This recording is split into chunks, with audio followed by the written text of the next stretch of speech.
Hello guys, कैसे हैं आप लोग। उम्मीद करते हैं आपसे होंगे। मैं मनोज कुमार आप सभी का स्वागत करता हूं अपने कॉस्मिक आइडिया चैनल पे। और आज हम लोग जानने जा रहे हैं पॉलिनोमियल्स का सेकंड पार्ट। फर्स्ट पार्ट हमने लोड किया था और उसमें हमने 9th और 10th के मिली जुली कुछ पॉइंट्स को बताए थे और वो सिर्फ बेसिक्स था। अभी हम लोग जानेंगे कि 10th में हमारे पास क्या क्या पढ़ने के लिए है। चलिए हम लोग टाइम को ज़्यादा न लेते हुए इस पॉइंट पे चलें कि हम लोग रियल नंबर्स को जानने के बाद पॉलिनोमियल्स के चैप्टर्स को स्टार्ट करते हैं।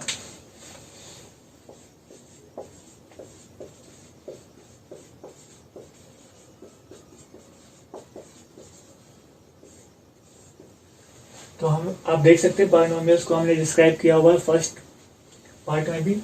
और उसके बाद हम लोग जानते हैं कि पॉलिनोमियल का एक फॉर्म होता है। ओके, ये किस फॉर्म में लिखे जाते हैं। तो सबसे पहले हम लोग ये जान लें कि पॉलिनोमियल को हम इस तरीके से डिनोट करते हैं, x for variable and p for the polynomial. तो px का जो जनरल फॉर्म है nth टर्म के लिए, px का जनरल फॉर्म nth टर्म के लिए जो होते हैं वो इस तरह से होता है।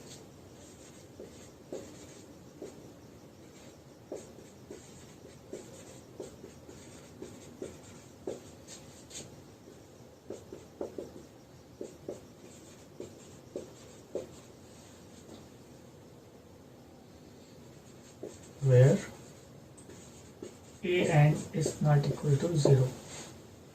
Okay, and all a0, a1, a2 up to an belongs to real number. Okay, आज हम लोग रियल नंबर डिनोट करते हैं।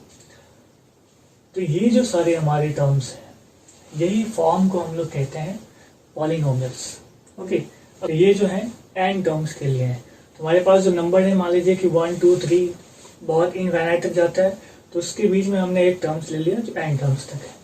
तो अब इसको अगर हम लोग अरेंज करें तो क्या होगा, जब n हम लोग 1 ले लें तो देखिए when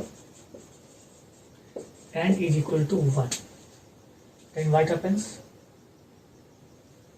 तब क्या होगा, तो यहां से यहां तक आएगा। ओके, एन अगर 1 लिए तो मैक्सिमम वैल्यू x का 1 हो सकता है, उससे ज़्यादा होगा ही नहीं। तो हमारा जो फॉर्म होगा डिग्री 1 के लिए कितना होगा, डिग्री 1 के लिए हो जाएगा a0 x0 plus a1 x1। Okay, अब इसमें से a0 तो वही रह गया, x0 तो 1 होता है, प्लस a1 कोई भी रियल नंबर x, यानी कि इसका फॉर्म क्या हो गया, real number. a0 a1 real number है, यहाँ पे a1 नॉट इक्वल टू 0 होना चाहिए। ओके, तो इसी को हम लोग जनरल फॉर्म में ऐसे भी लिख लेते हैं ax plus b where a is not equal to 0। Clear, and ab belongs to real number. तो ये हो गया डिग्री 1 के लिए। यानी डिग्री 1 को हम लोग कहते हैं लीनियर पॉलिनोमियल्स। क्लियर, कोई दिक्कत। अब जैसे मान लीजिए कि हम लोग चलेंगे डिग्री 2 के लिए, तो यहाँ तक आएगा। इसलिए डिग्री 2 का जो फॉर्म हो जाता है इसको हम लोग कहते हैं क्वाड्रेटिक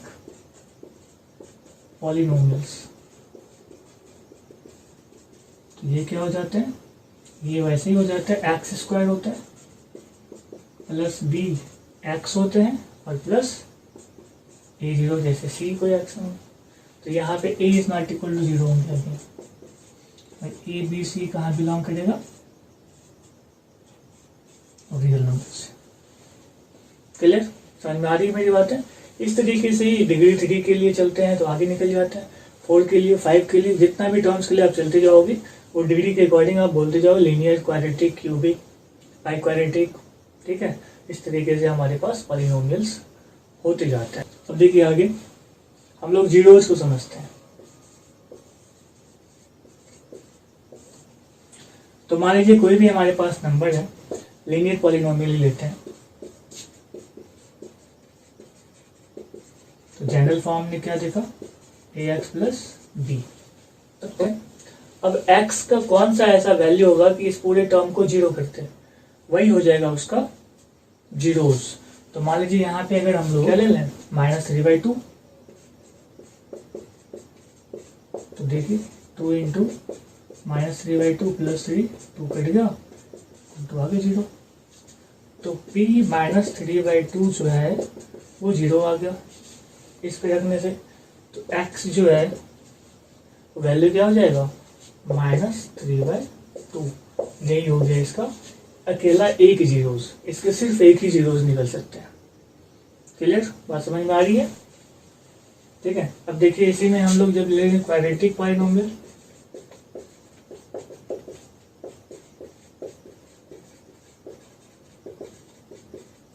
तो क्वाड्रेटिक पॉलिनोमियल्स का जनरल फॉर्म क्या था? ax² + bx + c where a is not equal to 0। Okay, इसको हम लोग थोड़ा सा x² + 5x + 6। ठीक है, जब आप इसको तोड़ोगे तो यहाँ पे क्या आ जाएगा, x का वैल्यू जो होंगे वो -3 एंड -2 आ जाएंगे। ये दो जीरो हो जाएंगे। जब -3 आप यहाँ रखिएगा तब भी 0 हो जाएगा, -2 रखिएगा तब भी ये 0 हो जाएगा। क्वाड्रेटिक पॉलिनोमियल्स में जो होते हैं वो 2 जीरोज होते हैं। क्लियर? तो चलिए हम लोग ग्राफ वाइज समझते हैं कि हमारे पास जीरोज किस तरीके के होंगे। तो मान लीजिए जो x एक्सिस होगा उसी x एक्सिस पे हम पॉइंट देखेंगे। जैसे अगर ये सिर्फ एक पॉइंट को टच किया हुआ है तो इसके जीरोज 1 होंगे। क्लियर? इसके जीरोज कितने होंगे? 1। अगर वही ये 2 पॉइंट को टच करता हो तो जीरोज हो जाएंगे 2। ओके, इसके जीरोज हो जाएंगे 1। अगर वही यहाँ पे ये 3 पॉइंट को टच करे एक्स एक्सिस पे तो वही हो जाएगा जीरोज 3। वैसे देखी जाए तो इसका बहुत बड़ा कॉन्सेप्ट है, लेकिन आपके एग्जाम में इनसे ज़्यादा नहीं पूछे गए हैं अभी तक। तो आपको इस पे ही फोकस करना चाहिए, कितना एक्स एक्सिस पे पॉइंट आ रहा है उस इसके हिसाब से आप जीरोज बता सकते हैं। कभी कभी कंफ्यूज हो जाते हैं कि वो बिना पॉइंट देखे हुए स्टूडेंट यहाँ से यहाँ तक गेस कर लेते हैं, यहाँ तो हो सकता है 1-2 पॉइंट हो सकते हैं, 2 पॉइंट पे टच करता हो। ऐसा नहीं, आपको क्लियर दिखना चाहिए तभी आप पॉइंट को बढ़ा सकते हैं। तो हम लोग अभी रिलेशनशिप जानेंगे कोफिशिएंट और जीरोज ऑफ ए पॉलिनोमियल के बीच। तो कोफिशिएंट हमको उम्मीद है कि आप समझ चुके होंगे, अगर नहीं जान रहे तो फर्स्ट वीडियो आप जरूर देखिए, वहाँ आपको समझ में आ जाएगा। और जीरोज अभी हमने बताया है तो जीरोज का भी कॉन्सेप्ट आपको मिल चुका होगा। तो अभी हम लोग जान लेते हैं कोफिशिएंट और जीरोज के बीच के रिलेशनशिप कैसे निकालते हैं। तो जैसे हम लोग अगर लीनियर पॉलिनोमियल ले लें तो लीनियर पॉलिनोमियल में क्या होता है, ax + b का फॉर्म होता है। ओके, अगर यहाँ पे x जो है वो k के रूप में कोई भी जीरो, क्लियर, तो k = क्या हो जाते हैं -b/a। ओके, तो आप देख लीजिए b जो है कांस्टेंट टर्म है और a जो है कोफिशिएंट ऑफ x है। तो ये हो जाएगा minus constant term bye coefficient of x। Clear? समझ में आ गया लीनियर पॉलिनोमियल का किस तरीके से हम निकालते हैं वैल्यू। तो हमको पढ़ना है क्वाड्रेटिक पॉलिनोमियल।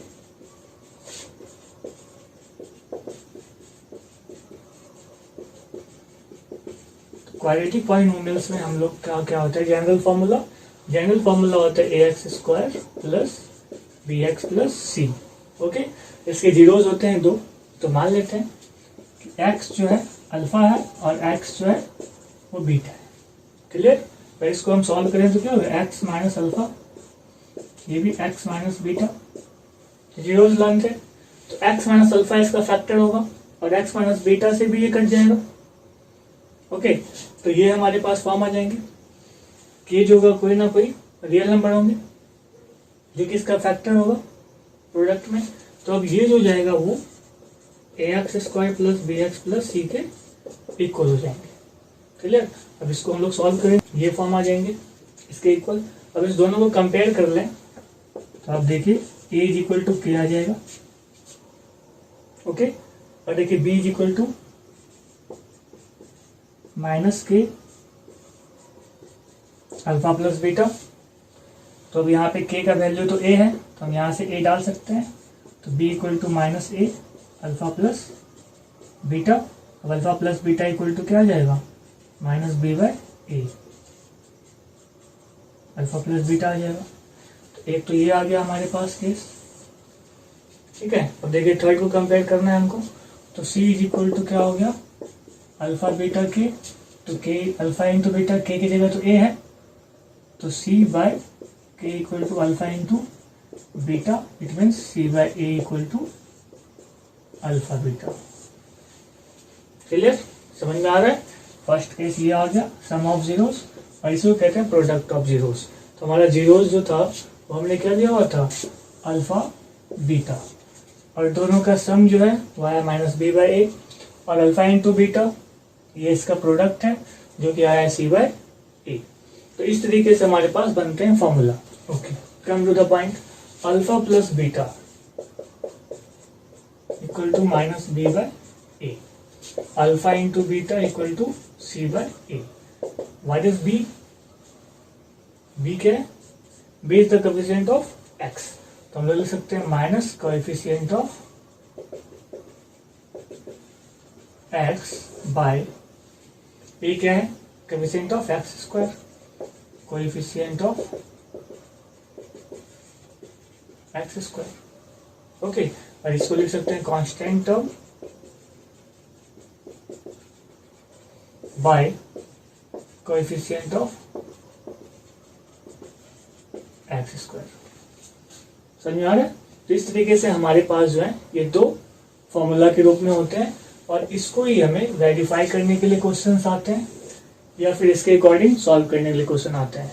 तो हम लोग नेक्स्ट वीडियो में कुछ इसके सॉल्यूशंस भी देखेंगे, और इसके अकॉर्डिंग क्वेश्चंस क्या क्या बनते हैं और कौन से बोर्ड में आने के चांसेस होते हैं, हम लोग उसको भी देखेंगे।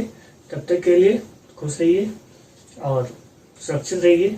इसे सब्सक्राइब भी जरूर कीजिए ताकि आपको अगला वीडियो पहुंच सके और आप उसका लाभ ले सकें। ओके।